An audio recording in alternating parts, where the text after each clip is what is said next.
Hello, my name's Graeme Simpson. I'm a nature wildlife photographer, originally from New Zealand and now experiencing the United States.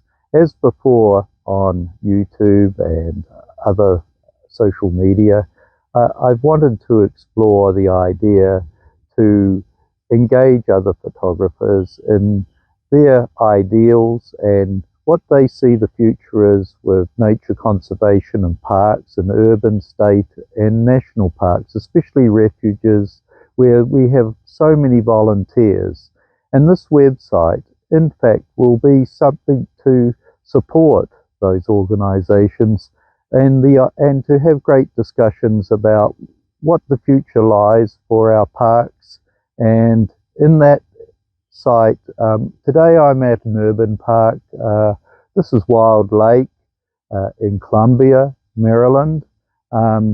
It's having a development of native plants planted at water's edge. It's a man-made lake, and it's just typical of what enhances the environment and habitats for wildlife.